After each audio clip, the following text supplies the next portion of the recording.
Yo, we got everything. We got pit bulls, we got horses in the island, alligators, you know what I'm saying? In the hood. And he's purring too, like a kitten. You know what I'm saying? Give him a name, Sway. The name is Lacoste.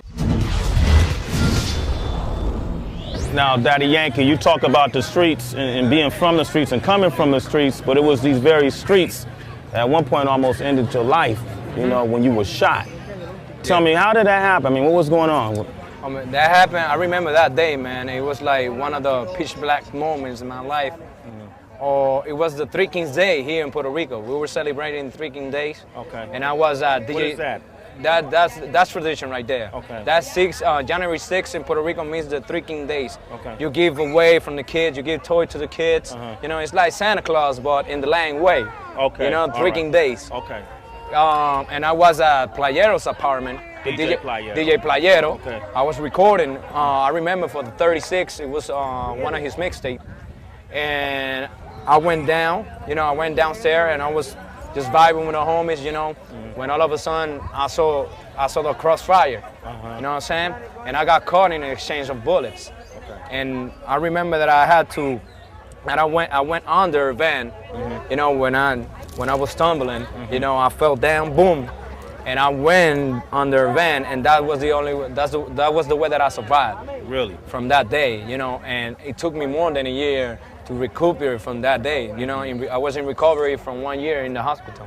And the bullet is still in your hip? It's still in my hip. Which one, the right one? The right one, the right one. All right, cool. So you was with DJ Playero, who's like the godfather of reggaeton. Oh, definitely he's the godfather of reggaeton. Okay, and now that very same bullet, you know, years later, got you to become Daddy Yankee, the person you are today. Oh yeah, that bullet just made me being focused in music. Okay. Okay, no, because I didn't have any option. You know, it's just music or music. Okay. You know, and I was so determined, you know, and so focused and not to fail.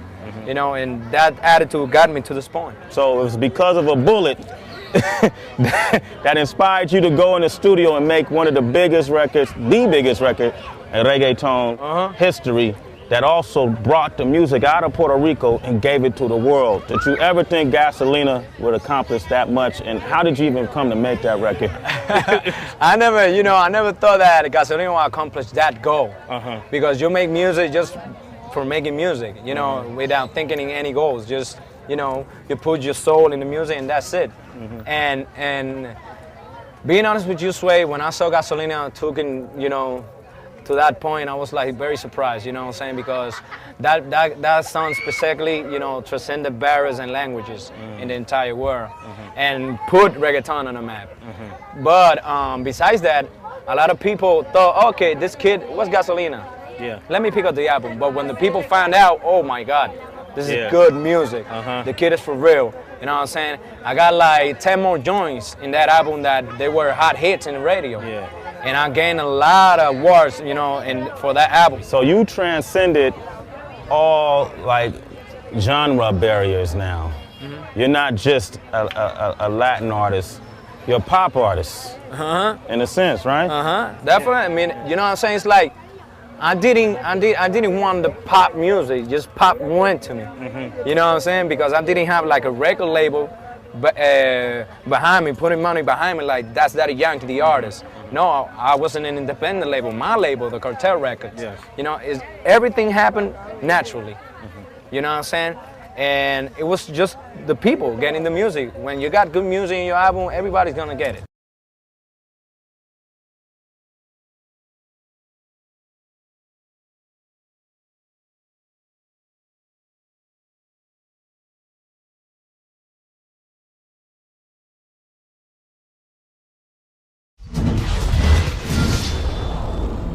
Now, earlier we talked about how reggaeton got its roots from hip hop and merengue, salsa, and dance hall. There's a lot of parallels and similarities in what you're going through for reggaeton and what Bob Marley went through for reggae in itself. You know, in the sense that once he became so popular, he became bigger than the politicians. You know, and in some cases he got a lot of pressure from political figures. Talk about the politics that reggaeton has gone through, because at one point the government came down on the music, right? Yeah, in the 1995, I remember the year too. It was 1995. Remember that we put out those mixtapes, and because of the language, we were banned. You know what I'm saying? And politicians and everybody and the high class society, they were looking at us over the shoulder like, these kids are from the hood, they don't know what they're saying, they're ignorant, they're criminals, they promote violence because they didn't know this. They didn't know the life that we were living. So the minority became the majority. Okay. You feel me? And we were accepted by the people. And once you're accepted by the people, it's a wrap, man. You know, you're forced to deal with us. You know, and that's what's happening. Right now, the politicians are using the music in their campaigns. So how funny is that? That's funny. That's the irony, right? Right. Before they banned the music, now they use the music. They're using, yeah. Okay. So reggaeton, just like Chuck D once said, hip hop is the CNN for the streets. Oh yeah, definitely. So how would you describe reggaeton to the people? What is it? What kind of vehicle is it for the people? First of all, reggaeton is the voice of the people. Number one, you know, and being the voice of the people, you're able to speak whatever you want to speak. You're a mirror of the people. Okay. You feel me? And being here, and if somebody, you know, got killed, somebody, you see somebody, you know, got shot, or if you see somebody, you know, going to studying from the hood, and he makes us sad because of the story, and you saw that, you're able to write about that. Okay. You know what I'm saying? You have to write about that because that's life. You know, we write about everything, the way we party, the way we dance, about the way we see the struggle here, you know. All the struggle that I went through, I put it in my lyrics. You put it in your lyrics? I put it in my lyrics. That's why everybody's so identified with me. They call me the People's Champ. The People's Champ. Okay. That's my alias. That's my nickname. Everybody call me that. ¿Cómo se dice the People's Champ en español? El campeón del pueblo. El campeón, the champ. El campeón del pueblo. Del pueblo. Del pueblo. You gotta help me out. I'm learning. No, you're learning. I'm learning. Okay. That's right. They call me like that. The champ, all right. All right. The cangri, which means like the boss. The cangri. That's a slang word here. El cangri. You see everybody saying cangri. You know what I'm saying? The boss. You know. They call me like that because in business. You know what I'm saying? I'm doing, you know, clever moves in business. Okay. They call me like that, boss. But it's like that. The people shine. Gain that name, you know, just coming back from the community and having that street cred here with everybody. All right, let's talk about reggaeton too in itself. The sex. The sex that comes from the music and the lyrics that are provocative. All right. Where does that come from? I mean, it's the way we party here. It's when if you go to a club, you will see that. Okay. You feel me? It's hotter than any place. You know what I'm saying? And everybody that has been here in Puerto Rico can tell you about that, you know. And when we go to the club and we see that, the way they dance, the way a girl get down with a man, so we write about that.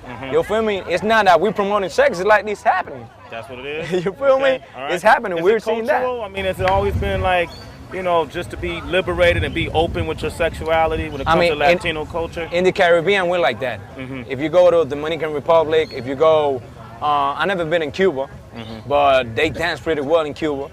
You know, it's a beautiful country. You know, a lot of Cuban, good friend of mine in Miami have told me that, that we're very similar in the way we party. Dominicans, Cubans, and Puerto Ricans, you know. And if you go to Jamaica, even though they're not Latinos, they party real wild, like us.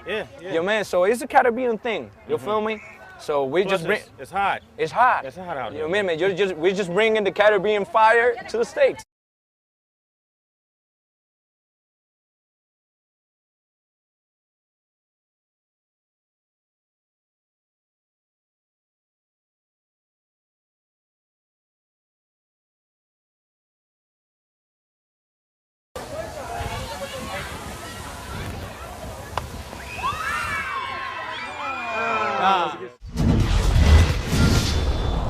So tell me about this park. Why is this park so important right now? I mean, this park means a lot to me because I grew up playing this baseball field. You know what I'm saying? The name of the field is Santiago Iglesia, but they put on another name, Juan Cintrón.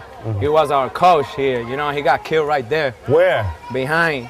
He got shot behind right the catcher, yeah, he got shot right there. And their son, they grew up with me. You know what I'm saying? And they one of my best friends till today. And, you know, and I got that memory in my head, you know. Yeah. Since I was a little kid, I was in shock because he was my manager. Then I went to his burial, you know what I'm saying, and seeing my manager, you know, right there, dead, you know, I couldn't sleep in those days. How old were you when that happened? I was like 6 years old. So you and a lot of other kids around that age saw this man get killed on this field? Yeah. Really? We saw him like that. It was tough because a manager for a kid represented like a role model. You feel me? And you don't understand that till you get to a certain age to understand what really happened. You know, when you're a kid, you're just shocked. You're just being your role model getting killed. It's something that you will never forget. Wow, that's crazy, man. It's like Puerto Rico is like any hood USA, but people don't realize how hard it is in Puerto Rico. Like, I'm just looking around. What are these buildings? I mean, how these buildings always been here? I mean, those are nice buildings now, but when I was growing up, those was like ghetto, real hood. You know what I'm saying? And it was minor leagues baseball from those kids, other kids from Las Lomas that I used to live over there, and we were here like playing baseball, like dreaming to be a major league player. That's big in Puerto Rican culture, baseball as a sport. But do a lot of kids look at this sport as a way of a means of getting out? Oh, definitely. You need to be, if you're Puerto Rican, you ever have to play baseball or boxing. Baseball or boxing. You know what I'm saying? If you didn't do one of those, you're not Puerto Rican. You're not Puerto Rican? You feel me? Right. Boxing and playing baseball. So baseball was kind of a means of taking it to another level and achieving a lot of success and maybe getting that major label. I'm thinking major league, okay. So baseball for a lot of kids represented a way out, a means of getting that major league contract and make a lot of money, right? Definitely. Imagine you watching, it's like the kids right now, watching Bernie Williams, Jorge Posada, these cats that represent Puerto Rico, Carlos Beltran, Carlos Delgado, all those little kids that play baseball here, they're looking up to them, you know, to be one of them. As I grew up watching on other players, you know, right here in this baseball field, like, I mean, Roberto Clemente, he wasn't in my time, you know what I'm saying? But that's everybody's baseball player dream, to be like Roberto Clemente. Roberto Clemente, legendary, right? Legendary. He's like one of the biggest icons that we have here in the country. Now, what I'm starting to discover about Puerto Rico, similar to the States or any other hood, is as young Puerto Rican men, at some point, you got to make a decision. It seems like you're always surrounded by these streets, the street wars, and all the ills of the street. Or, you try to take a different route that you, at the end of the day, chose to go through this music, right? Definitely. It's like me. I was playing baseball, and during that exact time, I got shot. You know, so it was a wrap for me to be a baseball player. You know what I'm saying? I was like very frustrated. I was disappointed by life, but all of a sudden, God gave me this talent to support my family. That's how I get it. I fell in love with the reggaeton culture. Okay. You know, because that was a way to, to support my family.